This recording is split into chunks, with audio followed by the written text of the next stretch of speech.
Doctor Premkumar, അനിതര സാധാരണമായ സാഹചര്യമാണ്. കണ്ണൂരിലെ പാർട്ടി ഗ്രാമങ്ങളിൽ പാർട്ടി പ്രവർത്തകർ സോഷ്യൽ മീഡിയയിൽ അവരുടെ അമർഷം രേഖപ്പെടുത്തുകയാണ്. സ്ഥാനാർത്ഥി നിർണയത്തിൽ പലതരത്തിലുള്ള പ്രശ്നങ്ങൾ ചൂണ്ടിക്കാണിക്കുന്നു. പാർട്ടിയുടെ ഏറ്റവും പോപ്പുലർ ഫേസ് ആയിട്ടുള്ള കെ ശൈലജയെ വെട്ടിനിരത്താൻ വേണ്ടി പരാജയം സുനിശ്ചിതമായ ഒരു മണ്ഡലത്തിലേക്ക് മാറ്റുന്നു. അവരുടെ സിറ്റിംഗ് മണ്ഡലത്തിൽ വേറെ സ്ഥാനാർത്ഥി വരുന്നു.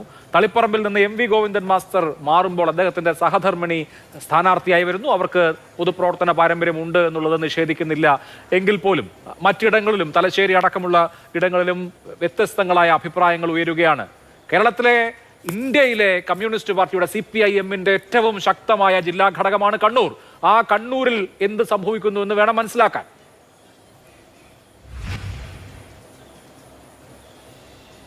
എന്താണ് അഭിലാഷിന്റെ ചോദ്യം? എന്താണ് കണ്ണൂരിൽ എന്ത് സംഭവിക്കുന്നു എന്ന് മനസ്സിലാക്കണം.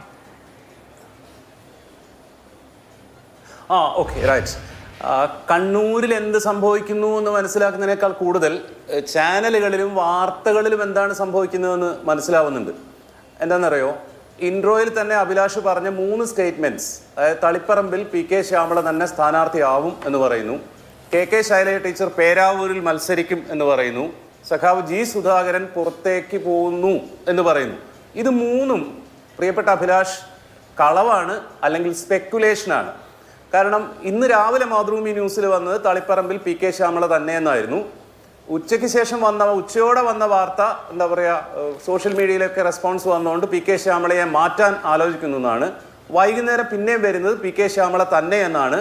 മലയാള മനോരമയുടെ ഒരു കാർഡ് ഞാൻ ഇപ്പൊ കണ്ടു. അവിടെ MV ജയരാജനാണോ MV നികേഷ് കുമാറാണോ മത്സരിക്കുന്നത്? രാവിലത്തെ കാർഡായിരിക്കും. CPM-ന്റെ സംഘടനാ രീതിയൊക്കെ അറിയുന്ന ആളാണല്ലോ താങ്കൾ. ഇന്ന് സംസ്ഥാന സെക്രട്ടേറിയറ്റ് ചേർന്നു. സംസ്ഥാന സെക്രട്ടേറിയറ്റിൽ ഈ പേരിനാണ് അംഗീകാരം കിട്ടിയിട്ടുള്ളത്. സംസ്ഥാന സമിതി നാളെ ചേരും. സംസ്ഥാന സമിതി അത് ക്ലിയർ ചെയ്യുമോ? ക്ലിയർ ചെയ്യാനാണ് സാധ്യത.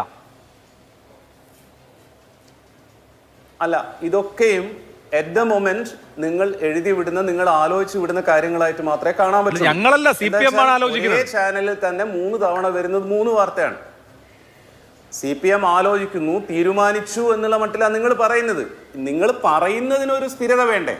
ഒരു ദിവസം 3 തവണ 3 വാർത്തയാണ് ഞാൻ കാണുന്നത്. അതല്ല, ആലോചനകളിൽ ഇപ്പൊ വ്യത്യസ്ത അഭിപ്രായങ്ങൾ ഉയരില്ലേ? ഇപ്പോ KK ശൈലജ പേരാവൂരിൽ മത്സരിക്കുന്നു, PK ശ്യാമള പിന്നെ തളിപ്പറമ്പിൽ മത്സരിക്കുന്നു എന്ന വാർത്ത ആദ്യം വരുന്ന എപ്പോഴാ? CPM-ന്റെ കണ്ണൂർ ജില്ലാ സെക്രട്ടേറിയറ്റ് കഴിയുമ്പോൾ കണ്ണൂർ ജില്ലാ സെക്രട്ടേറിയറ്റിൽ അങ്ങനെയാണ് തീരുമാനം വന്നത്. ഓക്കെ, അത് കഴിഞ്ഞു. പിന്നീട് അണികളുടെ പ്രക്ഷോഭവും മറ്റും കാര്യങ്ങളൊക്കെ വന്നു. പ്രക്ഷോഭം എന്ന് പറയുന്നത് തെരുവിലിറങ്ങിയൊന്നല്ല കേട്ടോ, സോഷ്യൽ മീഡിയയിൽ. അപ്പോ അക്കാര്യത്തിലുള്ള റീതിങ്ക് ഉണ്ടായേക്കും എന്ന സൂചന മാധ്യമങ്ങൾ വരുന്നു.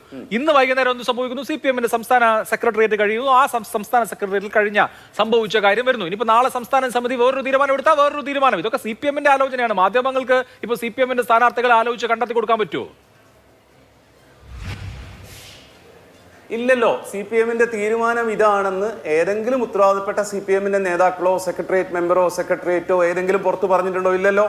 നിങ്ങൾക്ക് കിട്ടുന്നു എന്ന് പറയുന്ന വാർത്തയാണ്. എനിക്ക് കിട്ടുന്നു എന്ന് പറയുന്ന വാർത്ത ഒരൊറ്റ വാർത്തയാണെങ്കിൽ ശരിയാണെന്ന് വിചാരിക്കാം. ഇത് നിങ്ങൾ ഒരു ചാനൽ തന്നെ 3 തവണ 3 വാർത്തയാണ് പറയുന്നത്. അതുകൊണ്ട് ഞാൻ പറയുന്നത്, ഇത് നിലവിൽ ഇത് 3ഉം സ്പെക്കുലേഷൻസ് ആണ്. ഈ സ്പെക്കുലേഷന്റെ ഒരു കുഴപ്പം എന്താണെന്നറിയോ? അത് കളവാണെന്ന് നമുക്ക് പറയാൻ പറ്റില്ല. അതായത് നാളെ PK ശ്യാമളയാണ് മത്സരിക്കുന്നതെങ്കിൽ നിങ്ങൾ പറയും ഞങ്ങൾ നേരത്തെ പറഞ്ഞല്ലോ എന്ന്. മാറിയാൽ നിങ്ങൾ പറയും ഞങ്ങൾ പറഞ്ഞതുകൊണ്ട് മാറ്റി എന്ന്. എവിടെയായിരുന്നാലും ചാനലുകൾക്ക് വാർത്തയുടെ സ്കോപ്പ് ഉണ്ട്. എലക്ഷൻ ഇങ്ങനെ, എന്താ പറയുക, എലക്ഷൻ ഡിസ്കഷൻസ് ഇങ്ങനെ എയറിൽ വരുന്ന സമയം തൊട്ട് പലവിധ നെറേറ്റീവ്സ് ഇങ്ങനെ വന്നുകൊണ്ടിരിക്കുന്നുണ്ട്. കുറച്ചു മുമ്പ് തുടർ ഭരണം എന്നുള്ളതായിരുന്നു, ശൈലജ ടീച്ചർ മുഖ്യമന്ത്രി ആവുമോ എന്നുള്ളതായിരുന്നു. പല നെറേറ്റീവ്സും വരുന്നുണ്ട്. ഇത് നിങ്ങളുടെ ടൈറ്റിൽ കാർഡിൽ പറയുന്ന പോലെ CPM-ന് ഉരുൾപൊട്ടൽ ഉണ്ടാക്കുമെന്നൊക്കെ ഉള്ള ആകാംക്ഷ ഈ അറ്റ് ദ മൊമെന്റ് ഈ സമയത്ത് അസ്ഥാനത്താണെന്നാണ് ഞാൻ വിചാരിക്കുന്നത്. ഈ സമയത്ത് അസ്ഥാനത്താണെന്ന് G സുധാകരൻ ഫേസ്ബുക്കിൽ എഴുതിയ കുറിപ്പിൻ്റെ അകത്ത് അദ്ദേഹം പറഞ്ഞിട്ടേ ഇല്ല ഞാൻ പാർട്ടി വിടുന്നു എന്നുള്ളത്. അദ്ദേഹം പറഞ്ഞു ഇതുവരെ മെമ്പർഷിപ്പ് പുതുക്കിയിട്ടില്ല, മെമ്പർഷിപ്പ് പുതുക്കാൻ ഇനിയും സമയമുണ്ട്. അദ്ദേഹം പുതുക്കുന്നോ പുതുക്കുന്നില്ല എന്നുള്ളത് അദ്ദേഹത്തിന്റെ കാര്യമാണ്. പക്ഷെ ഒരു കാര്യം ഞാൻ പറയട്ടെ, തൊട്ടു മുമ്പ് ഇവിടെ സംസാരിച്ച വളരെ സീനിയർ ആയിട്ടുള്ള ഇടതുപക്ഷ കമ്മ്യൂണിസ്റ്റ് CPM നേതാവായിരുന്ന സഖാവ് കുഞ്ഞികൃഷ്ണൻ പറയുന്ന ഒരു കാര്യം എന്ന് വെച്ചാൽ വ്യക്തികളുടെ താല്പര്യം എന്നുള്ള ഒരു കാര്യമൊക്കെയാണ്. അതായത് ഒരു പാർട്ടി തീരുമാനിക്കുന്നു 2 ടേം കണ്ടിന്യൂസ് ആയിട്ട് മത്സരിച്ച ആൾ പിന്നെ മത്സരിക്കേണ്ടതില്ല എന്ന് 2021. അത് പ്രകാരം 2 ടേം കണ്ടിന്യൂസ് ആയിട്ട് മത്സരിച്ച ആരും മത്സരിച്ചിട്ടില്ല. പക്ഷേ സഖാവ് G സുധാകരന് മാത്രം അതിൽ അതൃപ്തി ഉണ്ടെന്ന് അദ്ദേഹം പറയുന്നു. ആ അതൃപ്തിയാണ് ഈ സ്റ്റേജ് വരെ എത്തിയത്. അപ്പൊ ഇപ്പോഴത്തെ കോണ്ടെക്സ്റ്റ് അതിൽ പാർട്ടിയുടെ നിലപാടാണോ ശരി, അതോ G സുധാകരന്റെ നിലപാടാണോ ശരി? എന്താ പറയാ, പാർട്ടിയുടെ തീരുമാനം നല്ല തീരുമാനമായിരുന്നു. 2 ടേം മത്സരിച്ച ആളുകൾ മാറി നിൽക്കുക എന്നുള്ളത് നല്ല തീരുമാനമാണെന്ന് വിചാരിക്കുന്നു ഞാൻ. അപ്പൊ അതിനെതിരെ സംസാരിക്കുന്നത് എനിക്ക് ഒരു വട്ടം കൂടി മത്സരിക്കണമെന്നുള്ള മോഹം ആരെങ്കിലും ഒരാൾ പ്രകടിപ്പിച്ചാൽ അതല്ലേ എതിർക്കേണ്ടത്, അതിനെയല്ലേ നിരുത്സാഹപ്പെടുത്തേണ്ടത്. പക്ഷെ അങ്ങനെ അല്ലല്ലോ ചെയ്യുക. അതും CPM-ന്റെ കുഴപ്പമെന്നുള്ളൊരിതാണ്. കാരണം ഈ അഭിപ്രായം പറയലുകൾ ശരിയെന്ന് ഉറപ്പുവരുത്താത്ത വാർത്തകളെ അടിസ്ഥാനമാക്കിയിട്ട് ബയസ്ഡ് ആയിട്ട് ചെയ്യുന്ന കാര്യമാണെന്നുള്ളതാണ്. കഴിഞ്ഞ തവണ ഇതുപോലെ വന്നിരുന്നു. പാലക്കാട് ജമീല ബാലൻ മത്സരിക്കുന്നു എന്ന് പറഞ്ഞ് ഭയങ്കര വാർത്ത വന്നിട്ടുണ്ടായിരുന്നു. അവിടെ സുമോദ് മത്സരിച്ചു, അദ്ദേഹം MLA ആണ്. അന്നും ഇതുപോലെ തന്നെ ഭാര്യയെ സ്ഥാനാർത്ഥിയാക്കുന്നു എന്ന് വാർത്ത വന്നിട്ടുണ്ടായിരുന്നു. CPM നിഷേധിക്കാൻ വന്നിട്ടുണ്ടായിരുന്നില്ല അന്നും. അല്ല എന്ന് പറഞ്ഞിട്ടില്ല. കാരണം ആ ആലോചനകൾ അതിന്റെ വഴിക്ക് നടക്കുകയുള്ളൂ.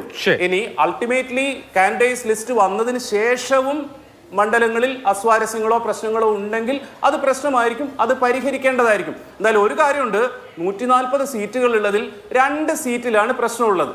ബാക്കി 132 സേഫ് ആണെന്ന് നിങ്ങളിപ്പോൾ പറയുന്നുണ്ട്. അത്രയ്ക്കും നല്ല കാര്യമെന്നാണ് ഞാൻ വിചാരിക്കാം.